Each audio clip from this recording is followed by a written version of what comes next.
Good morning guys, I hope आप ठीक ठाक होंगे।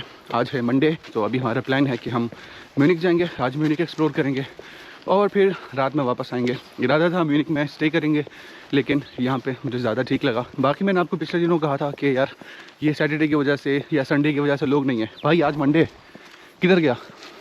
चलो सैटरडे संडे समझ आता है, लेकिन मंडे भी लोग नहीं है। क्या सीन है भाई? किधर हो? सारे आसपास रेजिडेंशियल बिल्डिंग्स हैं, उसके बावजूद भी लोग नहीं है। ऑलरेडी थोड़ा सा लेट हो गए, तेज़ी हम चल रहे हैं। ट्रेन पकड़ते हैं, उसके बाद फिर आपसे बात होती है। पूरे 2 घंटे बाद हम म्यूनिक पहुंच गए हैं और आज भी ट्रेन लेट हो गई थी। यार यहाँ के ना ट्रेन स्टेशन भी इतने बड़े हैं। हम जब मिलान का स्टेशन देखते थे ना, हम कहते थे यार कितना बड़ा स्टेशन है। मैं आपको दिखाता हूँ स्टेशन में, रश चेक करो।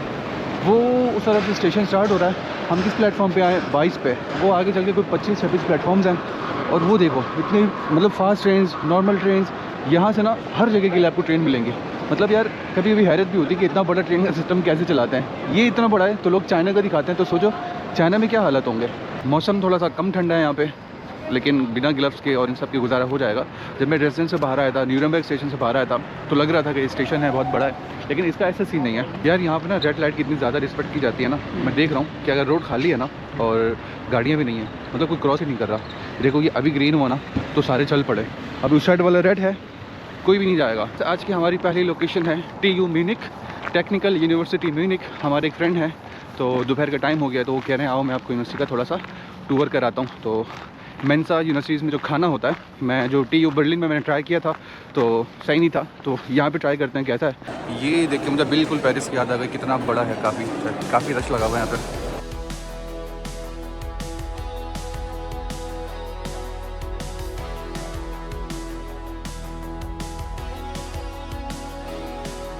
सो गाइस, ये हैं वो स्टूडेंट जिनके साथ अभी हम मेंसा गए थे खाना खाने। और ये इटली में बोलोनिया में मास्टर्स कर रहे हैं, यहाँ जर्मनी में म्यूनिक में एक्सचेंज पर आए हैं। तो इनसे पूछते हैं इनका कैसा चल रहा है। Germany it's nice, but Italy में जो लाइफ की इजीनेस है बंदा वो थोड़ी मिस करता है। जर्मनी में थोड़ी लाइफ बिजी है। इटली में वेलापन है, आप ये कहना चाह रहे हो? आपके पास वेला टाइम होता है, जर्मनी में हाँ, नहीं वहाँ होता। पे कोई प्रेशर वगैरह नहीं है। स्टैंडर्ड ऑफ कोर्स यहाँ पे बहुत अच्छा है आपको, क्योंकि एज एन एक्सचेंज स्टूडेंट आपको पैसे वगैरह सही मिलते हैं, तो गुजारा हो जाता है। अभी पार्ट टाइम जॉब भी साथ साथ कर रहा हूँ, तो वो भी अच्छा है। यहाँ पे रूल्स अच्छे हैं। अगर आपका मसला कंपनी की तरफ से है तो पैसे आपको फिर भी पूरे मिलेंगे, तो फिर मसला कंपनी की तरफ से आपकी तरफ से। पढ़ाई सही है, मतलब ना इजी है ना मुश्किल है, same he I would say it's the same. लेकिन वहाँ ओरल एग्जाम होते हैं, थ्योरी रिटन होते हैं। तो यहाँ रिटन, यहाँ पे कुछ ओरल भी होते हैं एग्ज़ाम। अभी मेरा एक एग्ज़ाम ओरल है और एक हमारा प्रोजेक्ट था वो हमने किया, तो इट्स फाइन। ओवरऑल एक्सपेंसेस अगर ओवरऑल एक्सपेंसेस ऑफ कोर्स यहाँ पे बहुत एक्सपेंसिव है। यहाँ पे मंथली तकरीबन, क्योंकि मुझे स्टूडेंट डॉम मिली है तो वहाँ पैसे कम देता हूँ मैं, तो तकरीबन 600-700 यूरो लग जाता है। और कुछ मेरे दोस्त हैं वो यहाँ पे रह रहे हैं, आउटस्कर्ट्स में रह रहे हैं, तो वो 800 यूरो सिर्फ रहने का दे रहे हैं, सिर्फ अपार्टमेंट में रहने का, एक रूम का। बहुत ज़्यादा। तो अगर आपको स्टूडेंट जॉब मिलती है तो लाइफ इज़ गुड, अगर नहीं मिलती तो थोड़ी डिफ़िकल्टी है। बट जॉब हाँ मिल जाती है, बट अगर आप अच्छी जॉब लेना चाहें तो आपको ऑफ कोर्स लैंग्वेज आनी चाहिए। मेन चीज़ यही है कि आपको लैंग्वेज आनी चाहिए, क्योंकि पूरे यूरोप में लैंग्वेज तो ज़रूरी चीज़ है। और जर्मनी में मैंने अब तक जो एक्सपीरियंस किया है, अगर आपको लैंग्वेज आती है तो जॉब फ़ौरन से मिल जाती है। ऐसा ही है। ऐसा ही है? हाँ बिल्कुल। अगर आपको जॉब, क्योंकि यहाँ पे जॉब छोटी मोटी जॉब तो ईजिली मिल जाती है ना, सिर्फ आपने CV जमा करवानी है, अगले दिन आपको आ जाना लेटर वगैरह सब कुछ। आज की हमारी अनदर लोकेशन है वो ये है म्यूनिक रेजिडेंस। और पहले आप इसको थोड़ा सा देखो कि कितनी खूबसूरती से इसको बनाया गया है। आप ऊपर बहुत सारे स्टैचूज़ और ये सब चीज़ें देख रहे होगे, तो आप अंदाज़ा लगाओ कि ये लोग बनाते कैसे होंगे यार। आज की बात नहीं है, कितने 100 सालों पहले की बात इन्होंने इस तरह बनाया होगा। खैर ये जो है तकरीबन 400 साल तक बावेरियन किंग्स जो हैं, जर्मनी में ना डिफरेंट रीजन्स हैं, तो म्यूनिक जो आता है ना वो बावेरिया रीजन में आता है। तो ये सिटी पैलेस है और लार्जेस्ट सिटी पैलेस है जर्मनी के अंदर। तो 400 साल तक बावेरियन किंग्स जो थे ना, उनका ये घर रहा है, होम ऑफ बावेरियन किंग्स, तकरीबन 400 साल तक। तो 1500 में इसकी कंस्ट्रक्शन स्टार्ट हुई थी और तकरीबन इसमें 130 रूम्स हैं, 10 कोर्ट यार्ड्स हैं। तो ये है, तो आगे चल के काफ़ी सारा है ये। यार यहाँ मैंने एक चीज़ ये नोट करी ना कि इन शहरों में रश नहीं है।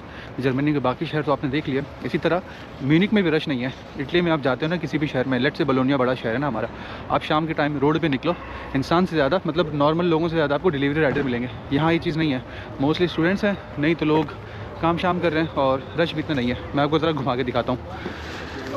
ये एक स्क्वायर है देखो, ठीक है, और आसपास इतना रश भी नहीं है। देखो थोड़े से लोग हैं जो हैं वो अपने काम शाम पे लगे हुए हैं और ऐसा रश वगैरह भी नहीं है। लेकिन म्यूनिक जो है ना जर्मनी के बाकी सिटी से कंपैरेटिवली काफ़ी एक्सपेंसिव सिटी है। आपको अभी बताया ग्रोसरी में या रेंट में इन चीज़ों में ही बहुत ज़्यादा देना पड़ जाता है। बाकी सफाई की अगर बात करें ना, यहाँ की सफाई भी लेवल की है। छोटी सी भी ना मुझे गंदगी या कचरा नहीं नज़र आया है। देख लो, आपको दिखा देता हूँ जिस जगह मैं एग्जैक्टली खड़ा हूँ, पूरा कैमरा घुमाता हूँ। देखो आपको कोई गंदगी कोई कचरा मिलता नहीं मिलता, मुझे तो नहीं मिला अब तक। देखो कितने साफ़ सुथरा तरीके से पूरा बनाया हुआ है। सो गाइस ये है म्यूनिक का सिटी सेंटर। इसके बहुत प्यारे प्यारे शॉट्स मैं आपको दिखाता हूँ। और इसके साथ यहाँ देखो यहाँ की लाइफ कितनी खूबसूरत है। वो जो पीछे आपको दो टावर दिख रहे हैं ना, एक ये ऊपर जाके ना म्यूनिक का पूरा व्यू आता है। खैर अभी हम ऊपर जाते हैं। यहाँ पे ना सिटी सेंटर पे वो सामने देख रहे हो वो भी स्टेशन है और यहाँ भी स्टेशन है ना, मतलब नीचे स्टेशन है और यहाँ पे स्टॉप्स हैं। तो ये जो है ना सिटी सेंटर, वो आपको वहाँ पर एस दिख रहा होगा, एस और यू, S1 और U1 स्टेशन है। तो ये सेंटर जो है ना पूरे म्यूनिक को ऐसे कनेक्ट करता है। तो यहाँ से आप ट्रेन लेके या कोई भी लेके ना यहाँ से आप ट्रैवल कर सकते हो।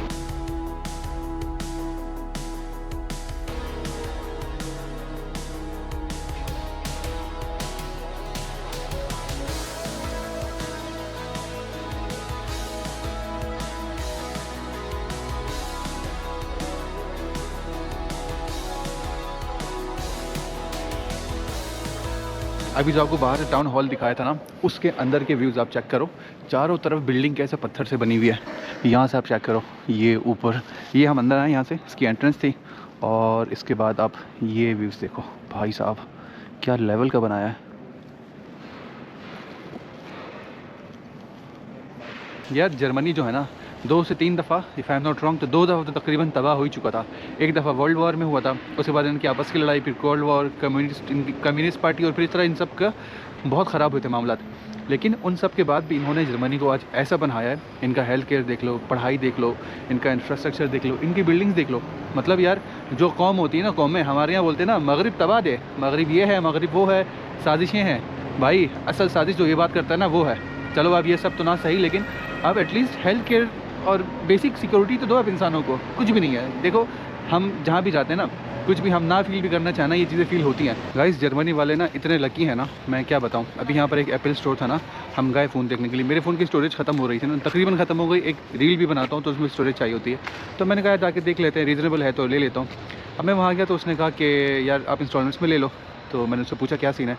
अगर आपके पास जर्मन फ़ोन नंबर है, जर्मन ऑनलाइन बैंकिंग है, तो आप इंस्टॉलमेंट्स में फ़ोन ले सकते हो। 17 Pro Max 512 GB, कितना पता है, महीने का 64 GB, आप महीने का 64 यूरोज़ 24 महीने के इंस्टॉलमेंट्स में आप ले सकते हो। यार एक बंदा हर महीने 60 यूरो नहीं दे सकता क्या?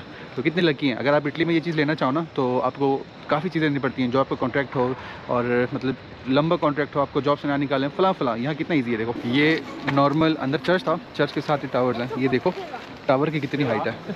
इतनी हाइट में इतने भारी बैग के साथ ऊपर जाना कैसा लगेगा। हमने सोचा था कोई लिफ्ट शिफ्ट होगी। पैसे कितने ज़्यादा नहीं थे, 7.5 यूरो नॉर्मल था। और अगर आप स्टूडेंट हो तो 550 यूरो, अगर आप 16 साल तक के हो तो 5.5 यूरो में आप ऊपर जा सकते हो।